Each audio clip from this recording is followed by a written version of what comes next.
My name is Aditya Joshi. I founded the organization called Cute Cast, which is like a support group which tries to create supportive spaces for queers. It started in the south of Pune, targeting Dhankaudi, Katraj area to increase representation and socialization of people in that area, because personally I felt the loneliness after coming out as gay to my family, and I didn't know where to go to. And on the other hand, my family also being new to all these concepts of sexuality and what it means and what my future will hold, uh, I thought it was also important for them to be exposed to the wider community in the sense of how everyone is. And I thought that was an added benefit. So my mother teaches Bharatnatyam, and that is why there is a big dancing hall that has been built in our house. So I was like, this space is something that I can use to create this gathering of people around the area and give them a private space, so that they can talk about issues that they cannot talk about outside in public or even in their homes many times. So the way I approached people could be called a little out of the mainstream, because I reached out to people for an organization of talking about themselves and opening up and sharing their stories on a dating app, which is like Grinder, which is usually used for dating and hooking up. But I thought I saw people writing in their profiles that looked a little depressed or lonely, and sometimes dating was just a way to connect with someone, and which was missing. So I reached out to them, pitched my idea about if they were interested in them. Then we formed a support group, and then we met on Sunday evenings based on everyone's availability. It started with just 6 people, and then it grew until 12 to 15 people in each meeting. It just started with like a rug on the carpet, and we just sat in a circle, making everyone comfortable with everything in the surrounding. Uh, and sharing different topics that are more uncomfortable to people to talk about, like coming out, internalized homophobia, as in when people hate themselves even after knowing their sexuality or what they are attracted to, or what they think about what marriage means to them, which was a very enlightening thing for me. And all of these support groups not only helped me grow and them open out, but I saw people forming different friendships and relationships based on common interests that they had, the some shows they watched, or some common hobby they had that they could connect and like not be alone in their own bubble and not feel like they are the only persons that have these hobbies and they have this sexual orientation or gender identity. So it also created a lot of awareness, because people were suffering or being in abusive relationships with people even without realizing that they were being abused, and they had normalized it with all the repression that they faced कि मैं तो गे हूँ तो मुझे यही मिल रहा है, तो मुझे लकी फील करना चाहिए. But that's not okay to suffer alone. And by sharing them and listening to people's replies on what they think, they were like, yes, I didn't want to agree this to myself, but this was going on around me. Or things like how do I come out to my family, and people just asked it out, like, I'm stuck, this is the condition in my family and I can't talk to anyone about it, and how do I go about this so it's safe for me and for like my life and for them, so they can understand. and different people gave different perspectives on their own life situations, because even coming out and telling about your sexual or gender identity is not the same for everyone, depending on the family issue, like the family background, what they can understand, what they cannot, in what way to approach them. So this group helped a lot until March of 2020. I think in-person meetings were a lot more beneficial, because they finally got to leave their houses and come to a space where they can speak anything in any pitch of voice, loudly or softly, and not be scared about what will happen if someone listens to this conversation going on. So that definitely restricted the conversations when they were taken online, in video calls. And it was hard for me to also me and my co-founders to also restrict or moderate the conversations going on online. So we tried to do it for some months until December of 2020. But then after that, we were frustrated, and we thought that the whole point of these support group meetings was not being conveyed or not being gotten out of, that was being held in person.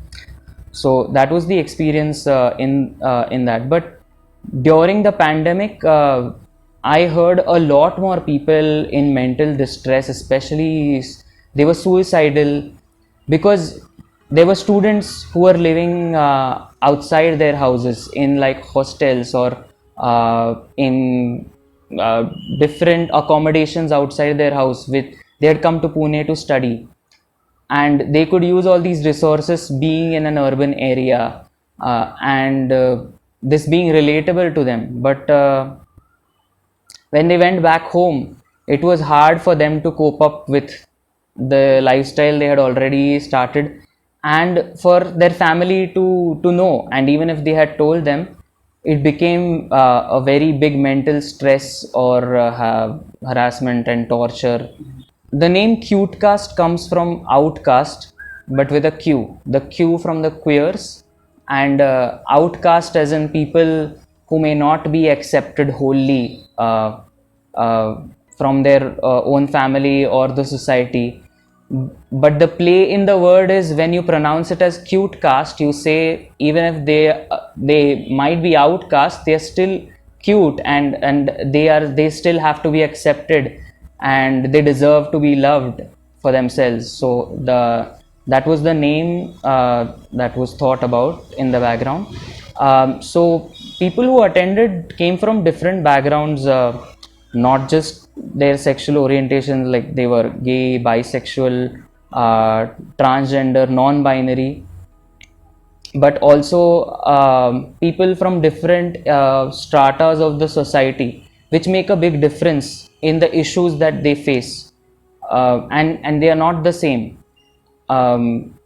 India is a highly caste-based country, and all these issues are also so different and nuanced in the way that it's not the same everywhere.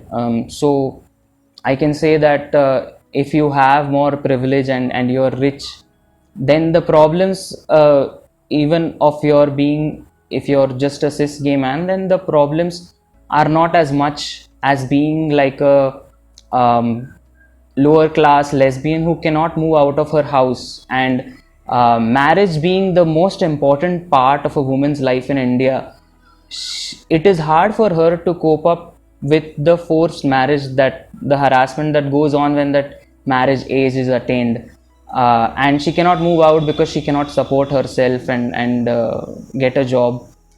So it's like frustrating on both sides.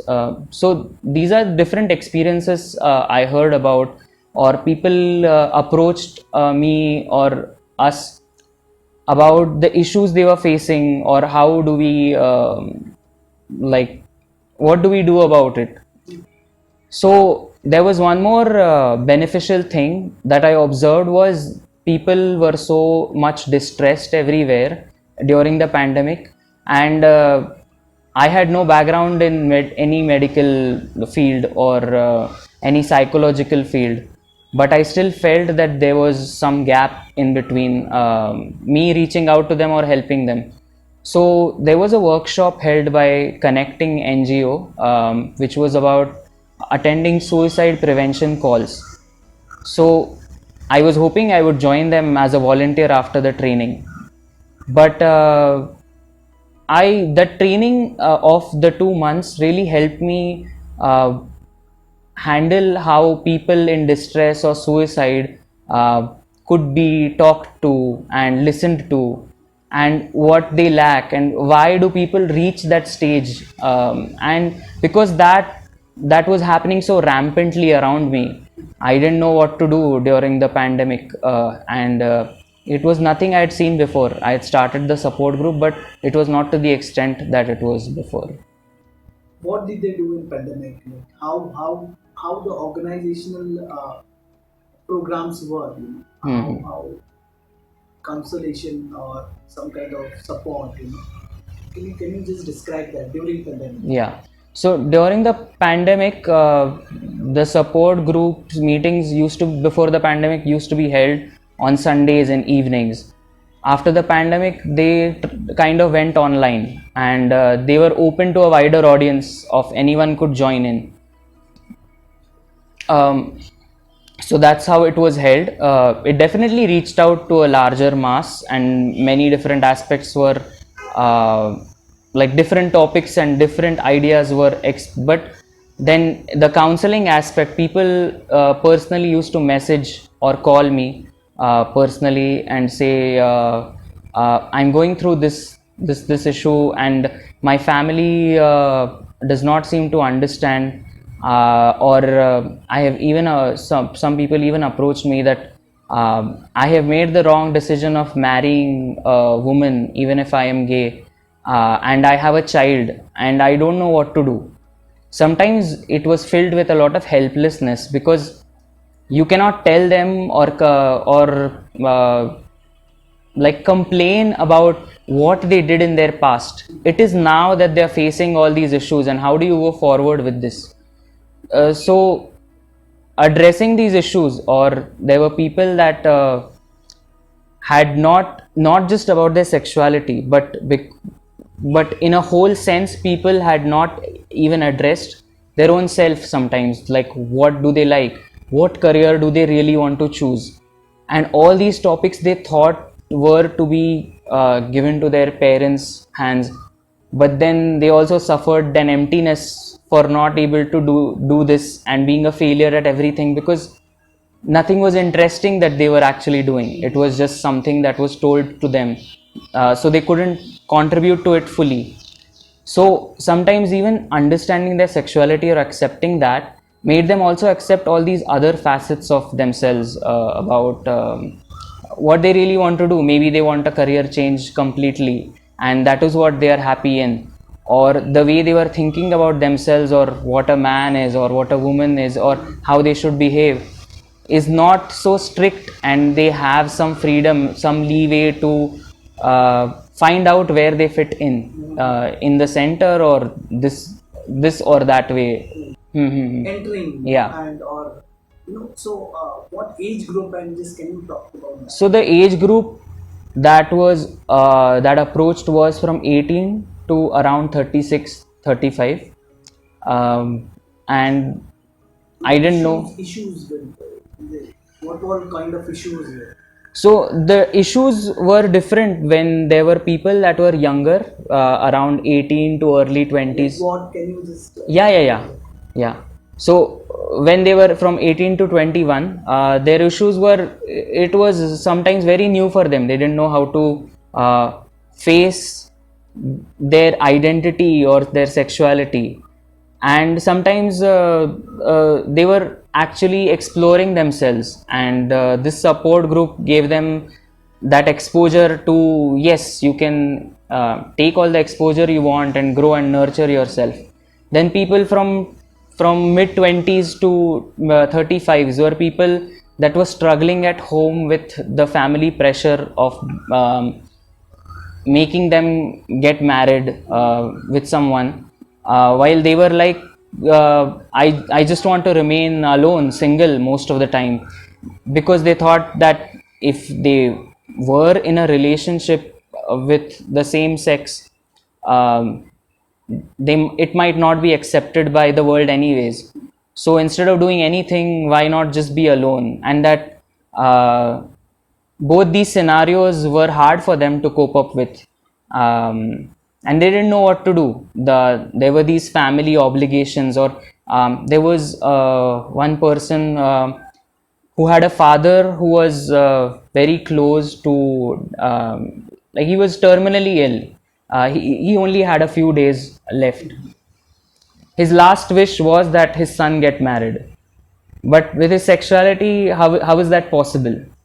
So he had a partner of his choosing. So what his father said was, just do something that makes me feel, or he gave that kind of a vibe to them.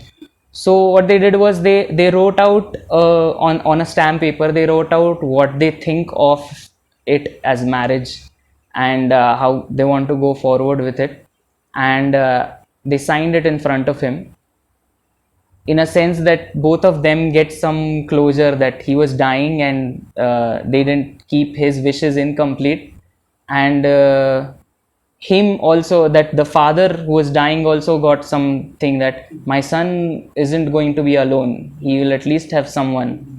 Now I've been comfortable with the fact that it's a guy, but I just have to be with that, but at least he's going to be with someone. So that was really interesting. Our families also navigated their own problems in very different, nuanced ways. So there was another issue of, I think this is not addressed as much, but when we live in urban areas like Pune, we are more privileged to get all this exposure of all these organizations, but there is not even a very tiny exposure or any vocabulary that is being said in rural areas, even around Maharashtra. So when these students come, or they work here, they become open about their sexuality, but to tell it at home can't be the same approach of coming out of the closet that urban people might apply by just telling them that I like guys, or I like girls, or I just don't feel comfortable in this male body. I'm a woman and I always knew that.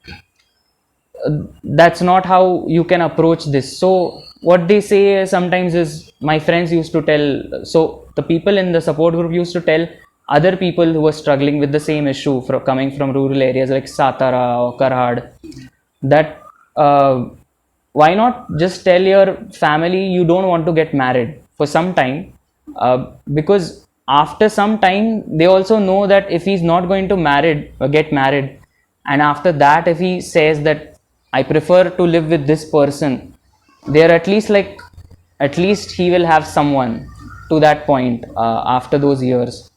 And that is how they approach that issue, and they help each other out. And I had no idea about this, because I was born and raised in Pune, and I couldn't understand this fact in the beginning. It was hard for me to accept this, that no, coming out just means this is what I feel, but that's not always the case. Everyone has, this support group taught me that everyone has to go in their own nuanced way, and not the same approach is applicable to everyone. When you hear some kind of reports, or that there is a law which is there, how supportive is that law in present conditions? Like, is it helping community, or is there more awareness about it, or are people accepting it when it comes to family members itself? Has it helped? So the current laws are, I think that the section 377 has been written down, and there is a law for people to have right to privacy, or even right to whoever they want to live with. Um, but it's I don't think that's helpful, because it's not acceptance, or or embracing of people from different sexualities or gender identities. Decriminalization is just saying that you can live. Uh, so there's a long way to go to reach that stage that yes, you are humans that need to be embraced like everyone else. I think this was the case even about the sex workers. Even if sex workers were decriminalized in India, they didn't have a dignified life. That the Supreme Court currently said that they should get the dignity and respect that they deserve as humans, and even if they want to register a case, they can. But even with this law of sex work, how would it apply to sex workers of the LGBTQ community? Because when it comes to that, they not only have this identity or profession of being a sex worker, but also this identity of this different sexual and gender identity. And that becomes even more difficult to approach the police or say something. So I think there is a lot more need for sensitization of the words to use, or how the police could talk to people that come to them registering their complaints, and if they are from the LGBTQ plus community, how they can talk to that makes the person in front of them comfortable and they know what the real issues are. Because I have heard whenever I have confronted police in some matters, that at least in my area, the police will refer to everyone from the LGBTQ community as hijda, and that does not really that's not really fair for everyone to for it to be applied to. But the thing is that they have not been exposed to all these different words and what they mean, and what's the difference.